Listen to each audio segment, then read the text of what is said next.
Welcome to Taiwan Report News Brief, news, analysis, and context from Taichung, Taiwan. I'm Donovan Smith.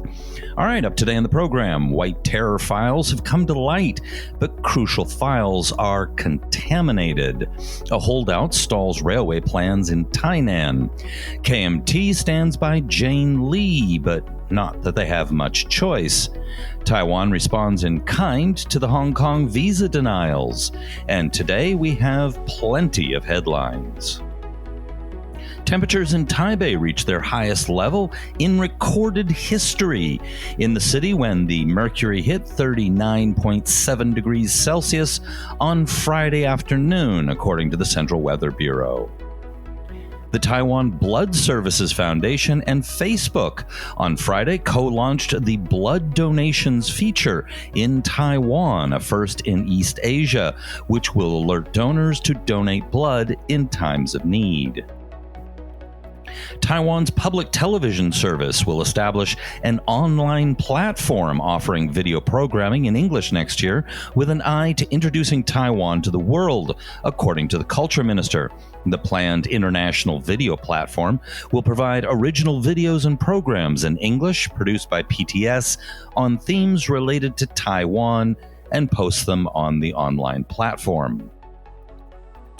New housing prices in the greater Taipei area and Taoyuan last quarter rose to their highest level in 3 years on the back of investment and asset allocation needs. Interest rate cuts and sufficient liquidity helped neutralize headwinds caused by the pandemic. Confidence in the domestic economic outlook weakened in July as COVID-19 cases continued to rise worldwide, although Taiwan has been doing well fighting the virus, according to Cathay Financial Holding Company. Citing a survey conducted July 1st through 7th, Cathay Financial said earlier this week that 44.2% of its clients think that the fundamentals of the domestic economy would improve over the next 6 months, while 31.1% said that it would get worse. That translated into an optimism index of 13.1 for the next 6 months, down from 19.3 in a similar poll in May, the company said. However, the optimism index for the current economic conditions rose in July to minus 18.2 from minus 42.5 in June, marking the third consecutive month of improvement. Unsurprisingly, credit card spending on food delivery services rose to about 1.2 billion NT in April, the highest ever in a single month, as more consumers turned to delivery services amid the COVID-19 outbreak, Financial Supervisory Commission statistics showed. It marked a growth of 140% from about 500 million in September last year. The number of transactions through food delivery service apps jumped to 6.1 million in April, about 3 times higher than in September last year.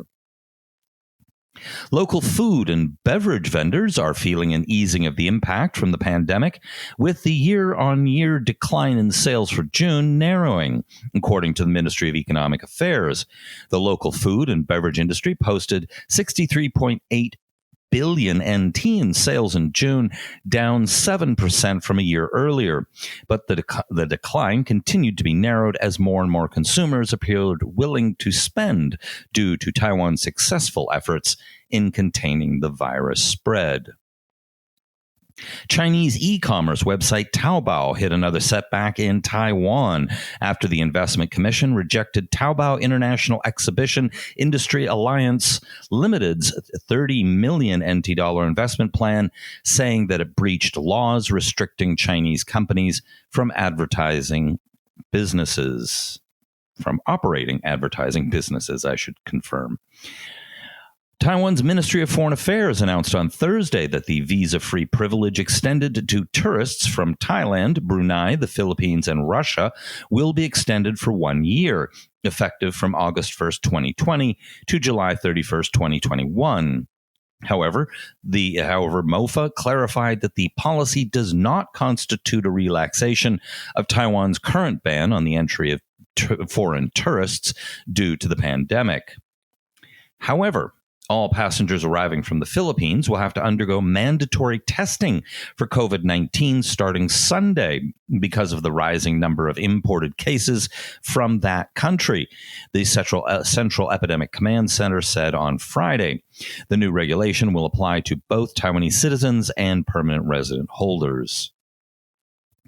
The Taiwan Tourism Bureau announced Friday the ban on inbound and outbound tour groups would be extended for another month until August 31st. The United States Senate on Thursday passed its version of the 2021 National Defense Authorization Act, including provisions that support the strengthening of Taiwan's military and further cooperation on efforts to contain the pandemic. The bill cleared the Senate floor with an 86-14 vote. It is unlikely that the 14 votes against were related to the relatively minor Taiwan provisions tucked into this huge defense bill. The U.S. House of Representatives on July 1st passed its own version of the National Defense Act. The two houses will begin negotiations to hammer out the differences in their competing bills before a finalized version can be signed into law by the U.S. president. Indian outlet Inventiva ran an article about China's Tianwen Mars mission, but in the headline and through the entire article called it Taiwan 1. Thanks for promoting Taiwan number 1, Inventiva.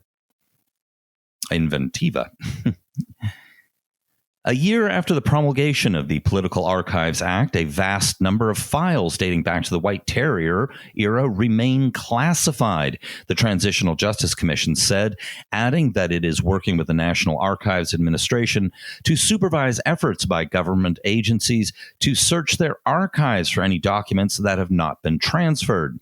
Thanks to the act, the commission was able to shed more light on the death of Carnegie Mellon University Associate Professor Chen Wen-chung and the killing of three of democracy activist and future DPP chair Lin Yixiong's family members, the commission said.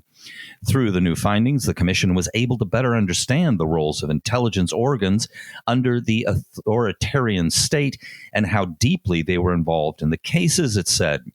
However, the commission has found that crucial files on the two unsolved cases have been contaminated and that further searches of the missing pieces are desperately needed.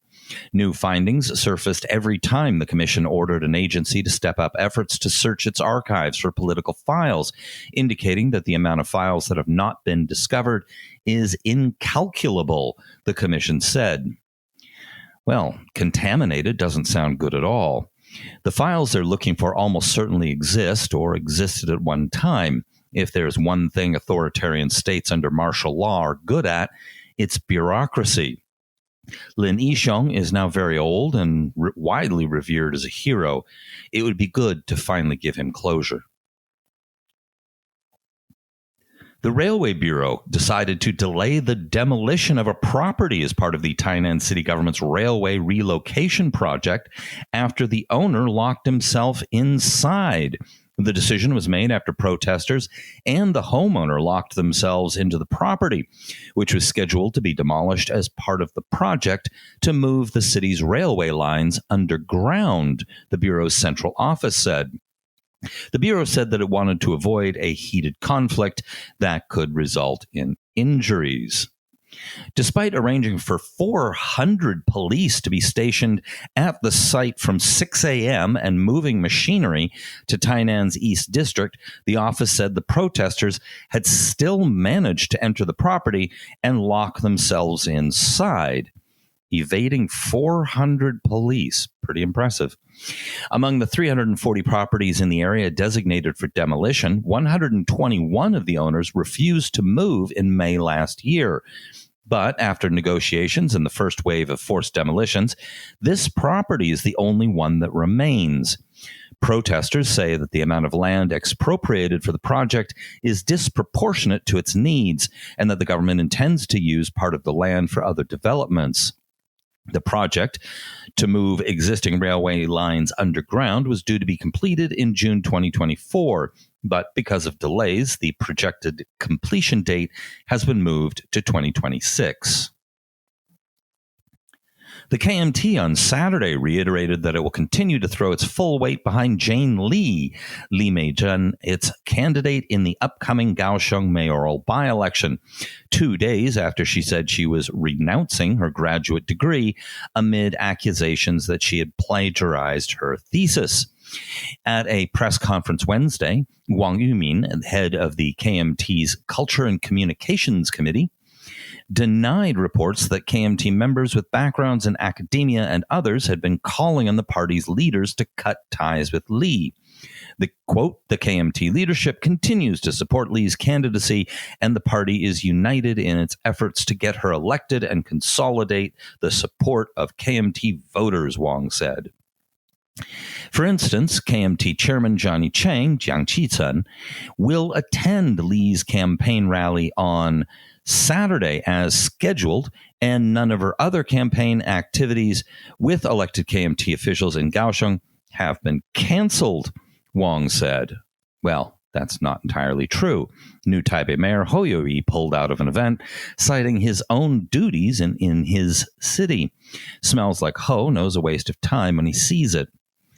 Now, addressing reports that former KMT Kaohsiung Mayor Han Kuo-yu, whose recall on June 6th led to the by-election, would endorse Li at a rally on the eve of the August 15th poll, Wang said that the decision was entirely up to Han.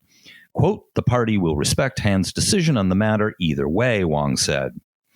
Now, I saw in a media report and local media today suggesting that KMT chair Johnny Chang is against him joining the event, though I can't confirm it. Party heavyweight Eric Chu will be campaigning with Li, as will Johnny Chang. As an aside, Eric Chu released his platform on constitutional reform today, further suggesting he's not only not going anywhere, he fully intends to stay relevant. In short, this further suggests he's going to run for KMT party chair next May.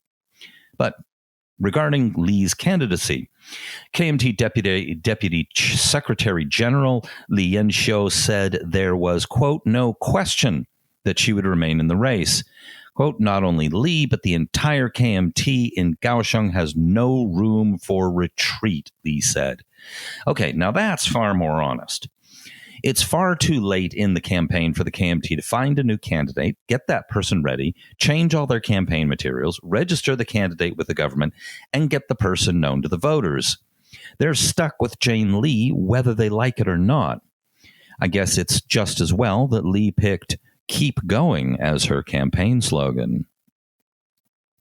The Taiwan government says that it will deal with the issue of work permits for Hong Kong officials based on the principles of parity and reciprocity, after several Taiwanese officials in Hong Kong were denied work visa extensions and had to return home after refusing to sign One China pledges.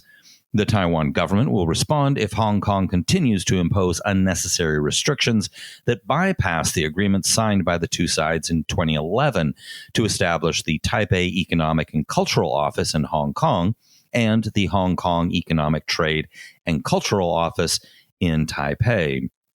According to a Hong Kong news report on Tuesday, 2 staff members at the Hong Kong Economic Trade and Cultural Office, that's pithy, in Taipei have returned home as their residence permits were rejected by the Taiwan government. The government here has made no formal statement that incident is related to their statement yesterday, but it sure looks like it. Great news. We have another patron on Patreon, Edward. Many thanks, Edward, and thanks for letting us know about the problems on iTunes with the last show. We put a lot of work into these shows. Your support and that of all of our patrons makes a big difference. Please hit like and subscribe. That's the fastest way to get the show. And of course, be sure to tune in the day after tomorrow, as I won't be recording tomorrow. This has been brought to you by the Taiwan Report. For more content like this, become our patron at report.tw. 哎呦，就是那个台湾狗啦，最喜欢我的台湾狗了。